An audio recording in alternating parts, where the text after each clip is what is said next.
दोस्तों और प्यारे स्टूडेंट, जैसा कि आप लोगों को पता है प्रपोजिशन की सीरीज चल रही है और आज प्रपोजिशन की सीरीज में जो पॉइंट्स हैं, आज जो हमारे इंपॉर्टेंट यूज है to, from, of and of, ये दोनों ये चारों यूजेस है। बहुत सारी कंफ्यूजन रहती है स्टूडेंट्स को इनके बीच में, उनको कवर करना है।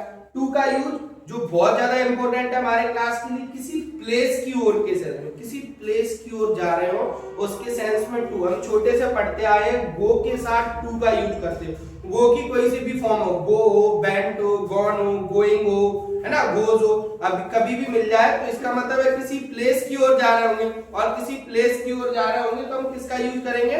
टू का यूज करेंगे। जैसा कि she went to Delhi, she went to Delhi, अब गो की ही फॉर्म है तो इसलिए हमने क्या यूज कर दिया? टू का। सेकंड पॉइंट बहुत इंपॉर्टेंट है, कंपैरिजन करने के लिए। कंपैरिजन करने के लिए तो सर देन का यूज करते हैं, सर कंपैरिजन करने के लिए तो देन का नहीं, कंपैरिजन करने के लिए टू का भी यूज कर सकते हैं, लेकिन कंडीशन है अगर किसी सेंटेंस में आपको प्रेफर, जूनियर, सीनियर, ये वाला जो मैंने आपको क्वेश्चन लिखा है प्रेफर टी टू कॉफी, कई बार एग्जाम में 10th और 12th दोनों में पूछा जा चुका है, तो ध्यान रखना प्रेफर, जूनियर, सीनियर, अगर ये वर्ड्स आपको दिख जाते हैं तो वहां कंपैरिजन हो रहा होगा और उसके लिए टू का। जब भी ऐसा क्वेश्चन आएगा ना तो ऑप्शन में आपको देन भी जरूर मिलेगा। सेकंड, थर्ड पॉइंट है एक प्लेस से दूसरे प्लेस पर जा रहे हो या एक टाइम से दूसरे टाइम की बात कर रहा हूं। जैसे कि हमने आपको एग्जांपल में बताया I go from Delhi to Mumbai. Sir अभी आपने कहा था गो के साथ टू लगेगा, बिल्कुल सही कहा था, लेकिन कभी भी एक प्लेस से दूसरे प्लेस की बात कर रहे हो ना तो ये फ्रॉम और टू का एक तरीके से समझिए एक कंफर्म फ्रेज चलता है कि यहाँ फ्रॉम लगेगा और यहाँ टू लगेगा। देखो दिल्ली टू मुंबई, एक प्लेस से दूसरे प्लेस पर जा रहे हैं तो इसके लिए फ्रॉम डॉट डॉट टू, ये पूरा एक फ्रेज करके काम करता है। आप देखो he work from 10 AM to 5 PM, देखो हम यहाँ प्लेस बता रहे थे और टाइम, एक प्लेस से दूसरा प्लेस बताए या एक टाइम से दूसरा टाइम बताए, तो उसके लिए हम किसका यूज करेंगे? टू का यूज करेंगे, फ्रॉम टू। ये दोनों एक साथ चलते। कुछ इंपॉर्टेंट फ्रेज है due to, addicted to, married to, due to, addicted to, married to, ये कुछ इंपॉर्टेंट फ्रेज है। फिर से देखेंगे किसी प्लेस की ओर जाने के लिए टू का यूज, कंपैरिजन कराने के लिए टू का यूज, एक प्लेस से दूसरे प्लेस या और एक टाइम से दूसरे टाइम के लिए टू का यूज करते हैं। सेकंड, इसके बाद अगला हमारा आता है फ्रॉम।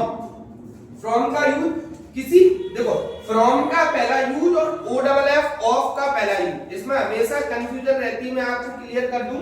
किसी प्लेस से अलग होने के लिए, जब भी किसी जगह से अलग हो रहे होंगे तो फ्रॉम का यूज करेंगे, और किसी सरफेस से अलग हो रहे होंगे, किसी सतह से अलग हो रहे होंगे तो हम ऑफ का यूज करेंगे, ओ डबल एफ वाला ऑफ। लेकिन आप लोगों ने देखा होगा जो मैंने एग्जांपल लिखा है mango fell off the tree, यहाँ फ्रॉम का भी यूज हो जाता है, यहाँ फ्रॉम का भी यूज हो जाता है, लेकिन ये कब करेंगे? जब ऑप्शन में ऑफ नहीं होगा तब, वरना आप ध्यान रखना किसी प्लेस से अलग हो रहे होंगे तो फ्रॉम का यूज करेंगे और किसी सरफेस से अलग हो रहे होंगे तो ऑफ का यूज करेंगे, ध्यान रखना। फ्रॉम का सेकंड पॉइंट है जब एक थिंग से दूसरी थिंग बने और दोनों की क्वालिटी अलग अलग, यहाँ बहुत जरूरी पॉइंट्स है, जब भी एक चीज से दूसरी चीज बने, है ना, और दोनों की क्वालिटी मतलब दोबारा उससे वो चीज नहीं बन पाए। जैसे देखो wine is made from grapes, अब वाइन बन गई, उससे वापस ग्रेप्स नहीं बना सकते, है ना, वापस। जैसे हमने कहा यहां लिख दे,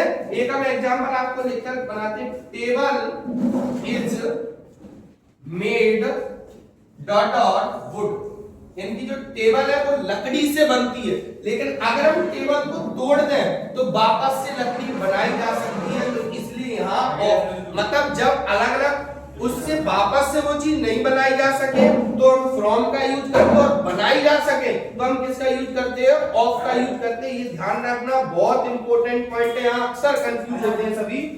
अब wine is made from grapes, क्या वाइन से वापस ग्रेप्स में बदला जा सकता है? नहीं, लेकिन टेबल को वापस से लकड़ी में बदला जा सकता है, तो ऐसी कंडीशन में ऑफ लगाएंगे, और जब ये कंडीशन होगी उससे कोई चीज दोबारा वो चीज मतलब अपने रॉ मटेरियल में, रॉ फॉर्म में वापस नहीं आ जाएगा तो हम फ्रॉम का यूज करेंगे। कुछ इंपोर्टेंट फ्रेज है recover from, different from, suffer from. Next है ऑफ, ओ डबल ऑफ, पहला मैंने बताया किसी सरफेस से अलग होने के लिए, बंद करने के सेंस में, switch off the phone, switch off the light, है ना, बहुत सारे पॉइंट होते हैं, switch off the TV, switch off the fan, तो बंद करने के सेंस में। अब नीचे ऑफ, ओ एफ वाला ओ डबल एफ ऑफ अलग है, ओ एफ ऑफ अलग है, का की के सेंस में।